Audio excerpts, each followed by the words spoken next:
अब अहिलेको यो समय अलिकति विकट छ।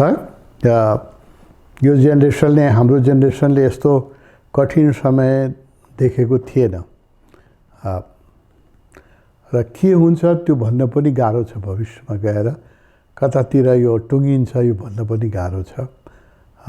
त्यसैले एउटा नयाँ अध्याय सुरु हुँदैछ ह्युमन हिस्ट्रीमा, ह्युमन सिभिलाइजेसनमा, जस्तो मलाई लाग्छ एउटा नयाँ अध्याय सुरु हुँदैछ। 2-3 वर्षपछि नै यसको प्रभाव देखिन्छ, किनभने हरेक मान्छेलाई यसले चाहिँ प्रभाव, यो यस्तो रोग हो यसले दुनियाँका 7 अरब 80 करोड मान्छेलाई नै प्रभावित गरेको छ हैन। र आर्थिक क्राइसिस ठुलो भइसकेको छ, आउनेवाला छ। त्यस कारणले यो नयाँ जुन अध्याय सुरु हुँदैछ, नयाँ अध्यायमा चाहिँ अध्यात्मले ठुलो रोल खेल्न सक्छ जस्तो मलाई लाग्छ। मान्छेलाई आवश्यकताहरू घटाएर पनि सुखी हुन सकिन्छ, सिकाउनु पर्यो हैन। अब आर्थिक पहिला जतिको सुविधा रहँदैन, आर्थिक कठिनाइहरू आइरहेछ, धेरै कम्पनीहरू बन्द भइरहेका छन्, टुरिस्ट इन्डस्ट्री एकदमै धराइसी भइसकेको छ। आउने दिन आर्थिक रूपले जटिल छन्, अरू दृष्टिकोणले पनि जटिल छ। त्यस कारण यसमा अब नयाँ अध्याय जुन सुरु हुँदैछ, यसमा अध्यात्मले ठुलो रोल खेल्न सक्छ मलाई लाग्छ। धर्मले म भन्दिनँ कि धर्म विभाजित छ, अध्यात्मले भनौँ हैन, स्पिरिचुअलिटीले। जो मान्छेलाई ध्यानमा कहिले पनि इन्ट्रेस्ट थिएन, त्यस्ता मान्छेहरूको पनि अहिले ध्यानमा इन्ट्रेस्ट बढिराखेको छ। अनेक गुरुहरूका मान्छेहरूको प्रश्नहरू गइराखेका छन् जुममा, हरेक गुरुहरूले जुममा प्रोग्राम गरिराख्नु भएको छ। त्यस कारणले यो अध्यात्मको जुन प्रवेश हुँदैछ, पहिला यो बडो छोटो सङ्ख्यामा अध्यात्मको प्रवेश थियो हैन। अधिकांश मनुष्य चाहिँ आध्यात्मिक थिएन। म धार्मिकसम्म भन्छु, चर्च जान्थेँ, सन्डे 1-2 घन्टा चर्चमा बिताएँ। तर अब जुन यो समय आइरहेछ, यसमा चाहिँ अध्यात्मले मान्छेलाई शान्ति पनि दिन सक्छ। नत्र ठुलो सङ्ख्यामा मान्छेहरू विक्षिप्त छन्। डिप्रेसन यत्रो ठुलो सङ्ख्यामा बढाएको छ कि कल्पनै गर्न सकिँदैन। सुसाइड रेट यति बढाएको छ, जति मान्छे कोरोनाले मरिरहेछ त्यत्तिकै मान्छे सुसाइडले पनि मरिराखेको छ। अहिले टोटल डाटाहरू आइराखेको छैन। कसैले त भन्छन् नेपालमै 10 जना 12 जना प्रत्येक दिन सुसाइड गरिराखेका छन्। विश्वमा कति छन् ठेगान छैन। अब मनुष्यको बानी कस्तो छ भने यस्तै क्राइसिस टाइममा मान्छेको परिवर्तन हुन्छ। म चाहिँ आशावादी छु कि एउटा आध्यात्मिक परिवर्तन होला। र म मेरा जो श्रोताहरू हुनुहुन्छ, दर्शकहरू हुनुहुन्छ, उहाँसँग मेरो आग्रह के छ भने अब अन्तर्मुखी अलिकति हुनु पर्यो। हामी थोरै चिजले पनि जीवन सुखी हुन सकिन्छ। 50 वर्ष अगाडि त टिभी पनि थिएन नेपालमा हैन, रेडियोबाटै जीवन चलिराखेको थियो। रेडियो पनि यत्रो ढल्डु रेडियो हुन्थ्यो, बत्तीवाला है, त्यो ट्रान्जिस्टर पनि थिएन 50 वर्ष अगाडि। अब अहिले हामीलाई मोबाइल नभइकन जीवन चल्दैन। त्यो जीवन त थोरैले पनि चलेको थियो। अब हुनसक्छ कि हामीले अलिकति सुविधाहरूलाई कटौती गर्नु परोस्। जस्तो मैले बराबर भनिराखेको छु, अननेसेसरी एक्सपेन्डिचर छ। हामी सबै गभर्मेन्टको, सबै देशको मोर देन 50% एक्सपेन्डिचर जुन छ त्यो अननेसेसरी छ। तिमी यहाँ म त हेर्छु, यहाँ घुम्छु, एम्बेसिजहरू हेर न यहाँ हैन, कत्रो क्याम्पस छ, कति स्टाफ छ हैन। नेपालको लागि उनीहरूले के गरिरहेछ त्यो बताऊ त मलाई हैन। जुन देशको लागि त्यो एम्बेसी बनाएको छ, त्यो त्यो यत्रो क्याम्पस छ, प्यालेस जस्तो क्याम्पस छ, यत्रो स्टाफ छन्, अर्बौं रुपियाँको उनीहरूको एनुअल बजेट छ, तर त्यसको प्रतिफलन तिमीले के पाउँछ, मैले के पाउँछु? केही पनि पाउँदैन। जुन कन्ट्रीको ट्याक्स पनि तिरेर आइरहेका छन् त्यो कन्ट्रीले पनि के प्रतिफलन पाउँछ, होइन? आर्मीको यत्रो एक्सपेन्डिचर छ है।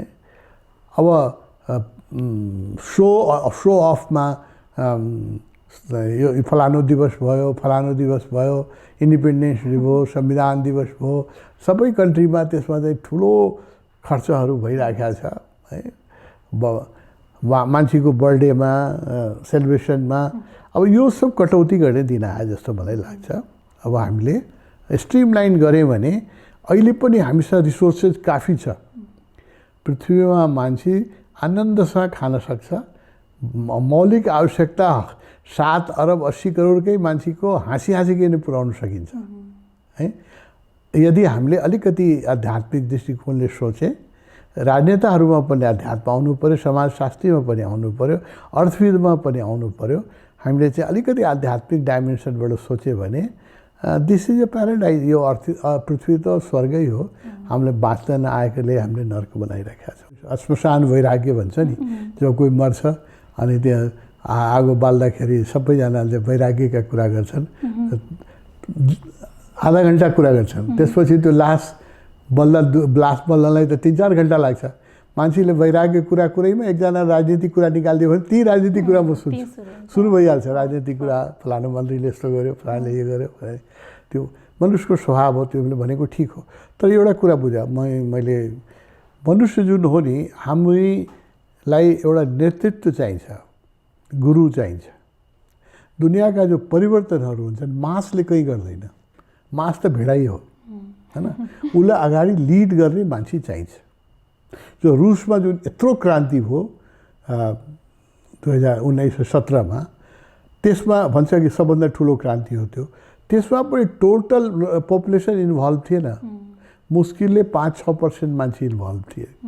त्यो पनि किनभने लेनिनको व्यक्तित्वले। लेनिनको व्यक्तित्व नभए, एकजनाको व्यक्तित्व नभए के हुन्थ्यो भन्न सकिँदैन। एकजना लेनिनको व्यक्तित्वले, चाइनामा भयो माओसेतुङको व्यक्तित्वले भयो होइन। लिउ क्यान युले एकजनाले सिङ्गापुर मात्रै बनाइदिएन, होल एसिया नै डेभलप हुन्छ भन्ने विश्वास लगाइदियो। त्यो सिङ्गापुरकै मोडलबाट चाहिँ चाइनाले गर्यो, अरू कोरियाले गर्यो, सबैले गर्यो। त्यसको मोडल चाहिँ सिङ्गापुरै बन्यो होइन। त एकजना मान्छे धेरै महत्त्वपूर्ण हो, लिडरसिप। हामीले यति बसिरहेका छौँ। अहिले सोच न, आज ओसो नभएको हाम्रो भेट हुन्थ्यो, यो कुरा हामी गर्थ्यौँ, यो आश्रम बन्थ्यो होइन। जबलपुरमा कहाँ गढवारामा जन्मेको एउटा सामान्य व्यक्तिले सारा विश्वमै एउटा वैचारिक आन्दोलन ल्याइदियो। अहिले उहाँको आन्दोलन त अहिले सुरुवातमै छ, कहाँ पुग्छ। यो बुद्धको अगाडि हामी बसिरहेका छौँ होइन। त्यो व्यक्ति चाहिन्छ होइन। तिमीले भने ठिक हो, मान्छे चाहिँ छिटै बिर्सिन्छ, तर त्यो याद दिलाउनलाई, प्रेरणा दिनलाई, लिड गर्नलाई व्यक्तित्व चाहिन्छ। एकजना जस्तो गान्धी एकजना पैदा हुनुभयो, होल इन्डियामा मुभमेन्ट अहिंसक ढङ्गले क्रान्ति हो, दुनियाँमा कहीँ भएको थिएन। पावर ओभरथ्रो जहिले पनि पावरबाट हुन्थ्यो, मिलिट्री पावरबाट हुन्थ्यो होइन। चाहे त्यो रुसमा भयो या चाइनामा भयो, लडेर भयो, बन्दुकबाट भयो होइन। तर गान्धीले एउटा प्रयोग गर्नु, एकजना नाङ्गो मान्छे 2 गजको धोती लगाउनुहुन्थ्यो, खाली दिए हिँड्नुहुन्थ्यो, खडाउ लाएर हिँड्नुहुन्थ्यो। के थियो उहाँ? दुब्लो पातलो मान्छे। आत्मबल यस्तो थियो कि बिना हतियारको पनि दुनियाँको सबभन्दा शक्तिशाली राष्ट्रलाई उहाँले पराजित गरेर, त्यो बेला इङ्ल्यान्ड सबभन्दा शक्तिशाली थियो। इन्डियाले इन्डिपेन्डेन्ट गर्नु एउटा नयाँ कल्चरै के आयो भने, त्यही कल्चरमा दक्षिण अफ्रिका स्वतन्त्र भयो, धेरै देश स्वतन्त्र भयो कि अहिंसक आन्दोलन, वान म्यान गान्धी। त्यसैले व्यक्ति तिमीले भने एकदम ठिक हो, तर यो क्राइसिसको पिरियडमा मेरो प्रार्थना के छ भने यस्तो व्यक्तिहरू आउला जो कि आशाका दीप बन्छन्, जसले डोडाउँछन् मान्छेलाई। मान्छे त सामान्य व्यक्तिले लिडरसिप नभइकन कुनै क्रान्ति हुँदैन नि। नेपालमै क्रान्ति भयो, राणा शासनको विरुद्धमा बिपी, गणेशमानजी, सुवर्ण शमशेर यस्ता व्यक्तिहरू नभए हुन्थेन नि होइन। 2-4 जना व्यक्तिले गरे हो है। त्यस कारणले त्यो लिडरसिप पैदा हुन्छ भन्ने मेरो आशा छ। विश्व त्यो लिडरसिप पैदा भयो भने अरू सबै क्रान्ति फेल भइसके। इकोनोमिकल क्रान्ति जति भयो, राजनीतिक क्रान्ति जे भयो, त्यसको परिणाम राम्रो भएन।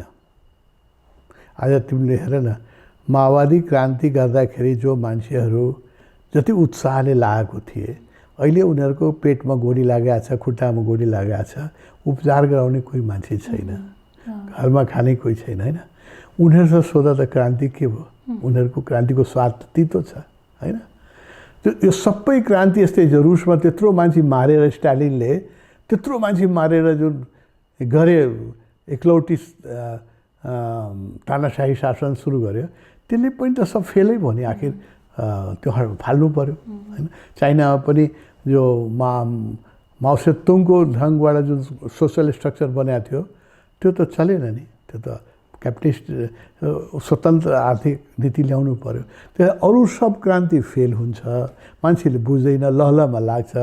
कुनै पनि राजनीतिक क्रान्ति सफल भएको अन्तिम लक्ष्यमा पुगेको धेरै कम ठाउँमा छ। एउटा आध्यात्मिक क्रान्ति गर्नुपर्छ। ह्युमन साइकोलोजीमा, कल्चरमा उसको अध्यात्म क्रान्ति गर्नुपर्छ। त्यो स्थायी हुन्छ, त्यसले शान्ति ल्याउँछ। गान्धीजी बेसिकली त आध्यात्मिक व्यक्ति हो। उहाँले राजनीतिको नेतृत्व गर्नुभयो। तब इन्डिया बिना बन्दुकको स्वतन्त्र हुने यत्रो ठुलो राष्ट्र होइन। जोड त बङ्गलादेश, पाकिस्तान र इन्डिया जोड्यो भने अहिले सायद 2 अरब पुग्छ जनसङ्ख्या। 2 अरब जनसङ्ख्या पुग्ने यत्रो विशाल देश बिना बन्दुकको स्वतन्त्र भयो। कत्रो ठुलो कुरा, दुनियाँमा नभएको कुरा हो। त्यस्तै गान्धीजी एउटा आध्यात्मिक व्यक्ति हुनुहुन्थ्यो।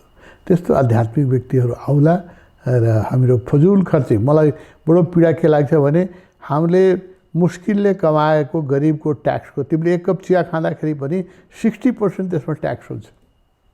किसानको जग्गाको मालपोतदेखि लिएर त्यो प्याकिङ गर्नेको हो, मान्छेको ट्याक्स, ट्रान्सपोर्टेसनमा हरेक ठाउँमा ट्याक्स छ। 10 रुपियाँको तिमीले चिया खान्छौ भने 6 रुपियाँ गभर्मेन्टको खल्तीमा जान्छ, 4 रुपियाँ मात्रै त्यो विभिन्न मान्छेको हुन्छ। यस्तो 60% इन्डाइरेक्टली सब ट्याक्समा गइरहेको छ। त्यो ट्याक्सको सदुपयोग भइरहेको छैन होइन। त्यो सोच आउला कि भन्ने आशा गर्छु। तर पीडा मात्रै गरेर भएन नि, त्यसको लागि परिवर्तनको लागि हामीले चाहिँ जस्तो म बोलिरहेको छु, सोचिरहेको छु, त्यो मान्छेले बोल्नु पर्यो, खुलेर बोल्नु पर्यो र यसको लागि के गर्नु पनि पर्यो। मोडल हामीले त एउटा कम्युन बनाएर मोडल बनाएको छौँ नि, जहाँ बिना प्राइभेट प्रपर्टीको हामी तिमी कसरी राजा जस्तो बसिराखेको छ। हाम्रो गाउँमा लालपुर्जा त छैन, हामी कस्तो राजा जस्तो बसिराखेका छौँ। यहाँ धेरै स्टाफको कहिले ब्याङ्कमा एकाउन्टै खोलेको छैन होइन, जो यहाँ बसिरहेको छ। त उनीहरू काठमाडौँ नेपालमा सामान्य व्यक्तिको जिउनुभन्दा बढी हाई स्ट्यान्डर्डमा जिइरहेको छ र ह्याप्पिनेस इन्डेक्स गऱ्यो भने त we are happiest lot in the Nepal भन्न सकिन्छ। सम्भव छ नि। त हामीले मोडल बनाएर देखाएँ। मेरो इच्छा के छ भने कमसेकम 7 प्रदेशमा पहिला 1-1वटा तपोवन बनोस् होइन। अहिले त 3-4वटा त हामीले नि बनाए, अरू पनि छ, सानो सानो छ। त यही स्केलको 7 प्रदेशमा 1-1वटा तपोवन बनोस् होइन, जहाँ कि अल्टरनेटिभ वे अफ लिभिङ। मान्छे बिना पोजिसनको पनि सुखी हुन सक्छ, बिना लाल पूर्जाको पनि मान्छे जीवन बस्न सक्छ, बिना ब्याङ्क ब्यालेन्सको मान्छे सुखी हुन सक्छ र छोराछोरी जन्माउनु पर्दैन। वसुदैवै कुटुम्ब। हामीलाई यहाँ परिवार के चाहियो? यो सबै मेरा जति यहाँ काम गर्ने व्यक्तिहरू छन्, मलाई आफ्नो छोराछोरीभन्दा बढी प्यारो लाग्छ त्यो होइन। अब त्यस्तो एउटा मोडल ल्याउन सकियो भने, 75 जिल्लामा 1-1वटा त्यस्तो मोडल ल्याउन सक्यो भने एउटा चाहिँ चेतनाको जगतमा क्रान्ति हुन्थ्यो कि भन्ने आशा। सबै दर्शकहरू स्वस्थ रहन्, आनन्दित रहन्। म कसैलाई दीर्घ जीवनको आशीर्वाद दिन्न होइन। म के भन्छु, जावत जीवित सुखी जीवित। जति दिन बचौँ हामी आनन्दित बचौँ होइन। लम्बाएर लाइफलाई 200 वर्ष जिएर 150 वर्ष जिएर के गर्ने होइन। जबसम्म हामी बाँचौँ, हाँसेर बाँचौँ र शान्ति, जुन दिन मर्नुपर्छ शान्तिपूर्वक मरौँ। यस्तो मेरो शुभकामना छ सबै मित्रलाई।